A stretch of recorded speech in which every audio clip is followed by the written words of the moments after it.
नमस्कार। आज हम एक खास बातचीत पर गौर करने वाले हैं। समाजवादी पार्टी के नेता अखिलेश यादव बिहार गए थे और वहां उन्होंने कुछ काफी अहम बातें कही। जी नमस्कार। हाँ, और ये बातचीत हुई छपरा में वोटर अधिकार यात्रा के दौरान। चलिए शुरू करते हैं फिर। जी, और ये वोटर अधिकार यात्रा का कॉन्टेक्स्ट भी जरूरी है। मतलब फोकस कहीं ना कहीं चुनावी प्रक्रिया और वोटर्स के अधिकारों पर है। हाँ, वो तो है। तो सबसे पहले बात करते हैं उनके उस बयान की जिसमें उन्होंने यूपी और बिहार को जोड़ा। उन्होंने कहा, अवध की जनता ने बीजेपी को हटाया है, हमें उम्मीद है कि मगध के लोग भी भारतीय जनता पार्टी को हटाएंगे। ये अवध से मगध, क्या कनेक्शन है ये? देखिए, ये सिर्फ दो जगहों का नाम नहीं लेना है।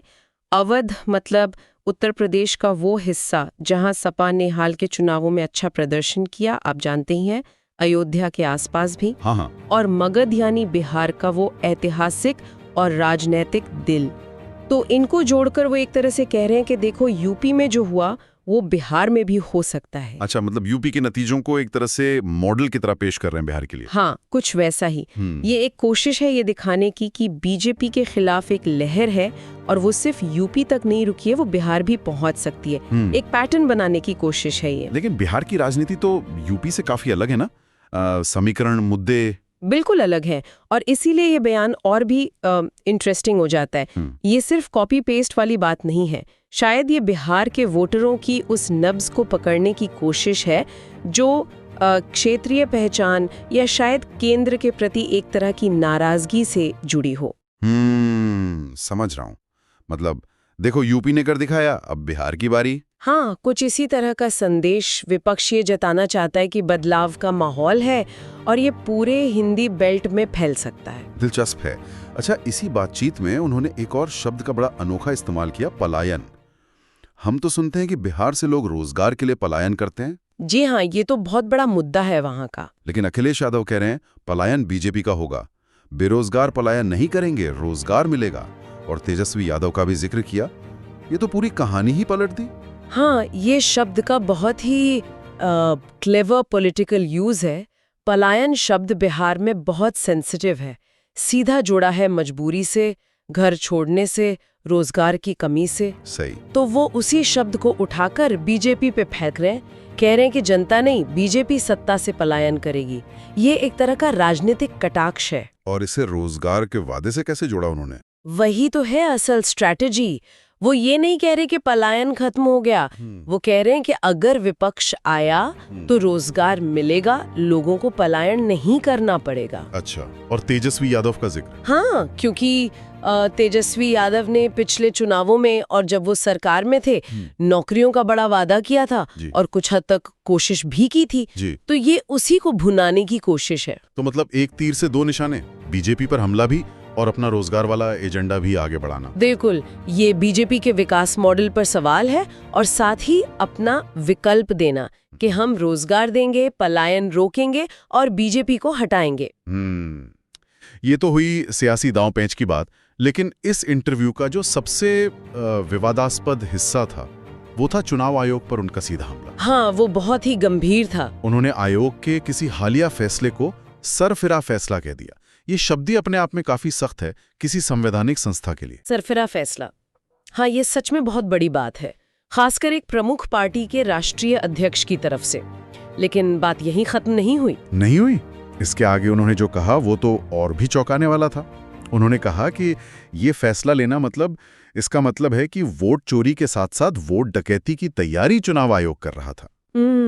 वोट चोरी और वोट डकैती की तैयारी, वो भी चुनाव आयोग पर। ये तो बहुत ही संगीन इल्जाम है। अभूतपूर्व है। चुनाव आयोग तो हमारे लोकतंत्र की रीढ़ है, उसकी निष्पक्षता पर ही तो सब कुछ टिका है। बिल्कुल, और ऐसे में उस पर वोट चोरी और डकैती की तैयारी जैसे शब्दों का इस्तेमाल करना, ये सिर्फ एक बयान नहीं, ये सीधे सीधे उस भरोसे पर चोट है, पूरी चुनावी प्रक्रिया पर सवाल खड़े करता है ये। पर क्या उन्होंने बताया कि वो किस फैसले की बात कर रही थी? मतलब कोई कॉन्टेक्स्ट था? नहीं, सोर्स में ये साफ नहीं है कि वो किस खास फैसले का जिक्र कर रही थी, और ये चीज थोड़ी मुश्किल कर देती है विश्लेषण को। हाँ, बिना संदर्भ के तो। हाँ, हम सिर्फ बयान की गंभीरता और उसके असर पर ही बात कर सकते हैं। हो सकता है उनके पास कोई ठोस वजह हो, कोई ऐसा फैसला हो जिससे वो बहुत ज्यादा असहमत हों। या फिर ये विपक्ष की उस रणनीति का हिस्सा हो सकता है जिसके तहत ईवीएम और चुनाव आयोग पर सवाल उठाए जा रहे हैं। ये संभावना तो है ही। देखिए, आजकल विपक्ष की तरफ से ईवीएम पर, वोटर लिस्ट पर और चुनाव आयोग की भूमिका पर लगातार चिंता जताई जा रही है। तो ये बयान उसी कड़ी में एक और शायद सबसे तीखा बयान कहा जा सकता है। तो क्या ये एक तरह से प्रीएम्प्टिव मूव है, मतलब चुनाव से पहले ही माहौल बनाना कि अगर नतीजे पक्ष में ना आए तो कहा जा सके कि धांधली हुई? देखिए, राजनीति में परसेप्शन का खेल तो होता ही है। अगर नतीजे उम्मीद के मुताबिक ना हो तो ये नैरेटिव कि कमीशन निष्पक्ष नहीं था या वोट चोरी हुई, ये अपने समर्थकों को समझाने में मदद कर सकता है और शायद चुनाव आयोग पर एक दबाव बनाने की कोशिश भी हो। लेकिन इसका एक दूसरा पहलू भी तो है। ठीक नहीं है। इससे वोटर्स के मन में पूरी प्रक्रिया को लेकर ही शक पैदा हो सकता है। सही बात है। तो ये एक बहुत बारीक लाइन है।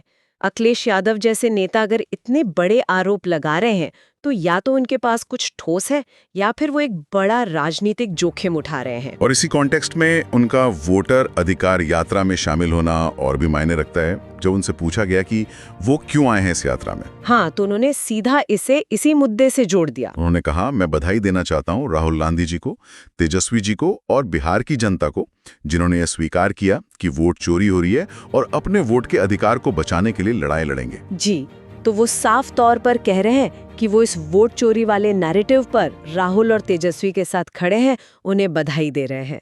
तो ये यात्रा सिर्फ बिहार तक सीमित नहीं है, ये एक तरह से विपक्षी एकजुटता का मंच बन रही है इस मुद्दे पर। बिल्कुल, ये यही दिखा रहा है। ये एक नेशनल प्लेटफॉर्म बनता जा रहा है जहां विपक्ष अपनी साझा चिंताएं, चाहे वो ईवीएम हो, वोटर लिस्ट हो या कमीशन की निष्पक्षता, एक साथ रख सके। अखिलेश यादव का आना इस मुद्दे को और वजन देता है। क्या ये माना जाए कि विपक्ष अब सीधे चुनावी संस्थाओं पर ही सवाल उठाकर बीजेपी को घेरने की रणनीति अपना रहा है? ऐसा लगता तो है। ये उनकी रणनीति का एक अहम हिस्सा बन गया है। पिछले कुछ सालों में हमने देखा है ईवीएम पर सवाल, वीवीपैट काउंटिंग की मांग, कमीशन के फैसलों पर आपत्ति। हाँ, ये सब तो चल ही रहा है। और अखिलेश यादव का ये बयान उसी कड़ी को और मजबूत और शायद ज्यादा आक्रामक बनाता है। ये लड़ाई को चुनावी मैदान से खींचकर संस्थाओं की विश्वसनीयता तक ले जाने की कोशिश है। अच्छा, बातचीत में कांग्रेस कार्यकर्ताओं पर लाठीचार्ज का भी जिक्र आया था, उसका क्या रेलेवेंस था? वो उस समय के गरमाए हुए माहौल को दिखाता है। यात्रा चल रही है, कार्यकर्ता है, उन पर लाठीचार्ज होता है, तो ये विपक्ष के लिए सरकार और प्रशासन पर हमला बोलने का एक और मौका बन जाता है। मतलब ये दिखाने की कोशिश की सरकार दमन कर रही है। हाँ, कि राज्य सरकार विपक्ष की आवाज दबाने की कोशिश कर रही है। ये उस वक्त के तनाव को दिखाता है। और राहुल गांधी की भाषा तू तड़ाक पर भी एक टिप्पणी थी, वो क्या मामला था? हाँ, वो क्लिप में बहुत साफ नहीं था कि किस संदर्भ में बात हो रही थी, लेकिन नेताओं के बीच ऐसी बयानबाजी तो खैर चलती रहती है, खासकर जब माहौल गर्म हो। सही है, ये छोटी छोटी चीजें भी उस वक्त के पॉलिटिकल क्लाइमेट का हिस्सा होती हैं। बिल्कुल। और फिर आखिर में आया उनका वो बड़ा दावा, एकदम आत्मविश्वास से भरा हुआ, बीजेपी बिहार से बाहर होगी और बीजेपी का पलायन होना निश्चित है यहाँ से। निश्चित है। हाँ, ये निश्चित है वाला दावा, राजनीतिक भविष्यवाणियां हमेशा दिलचस्प होती हैं, खासकर जब निश्चित शब्द जुड़ जाए। हाँ, ये अपने कार्यकर्ताओं में जोश भरने का तरीका है, माहौल बनाने का तरीका है, विरोधियों पर शायद एक साइकोलॉजिकल प्रेशर डालने की कोशिश। वो ये हवा बनाना चाह रहे थे कि बीजेपी की हार पक्की है। लेकिन बिहार की राजनीति तो बहुत पेचीदा है, वहां कुछ भी निश्चित कहना थोड़ा। बिल्कुल। बिहार का जो सामाजिक ताना बाना है, जातीय समीकरण है, छोटे दलों का प्रभाव है, वो नतीजों को बहुत अप्रत्याशित बनाता है। वहां कब क्या हो जाए कहना मुश्किल होता है। हाँ, इतिहास तो यही बताता है। तो ये बयान, जैसा मैंने कहा, असलियत से ज्यादा शायद रणनीति का हिस्सा होते हैं, माहौल बनाने के लिए। असली फैसला तो खैर जनता ही करती है। तो कुल मिलाकर ये जो बातचीत हुई है छपरा में, ये अखिलेश यादव की रणनीति के कई पहलू सामने लाती है।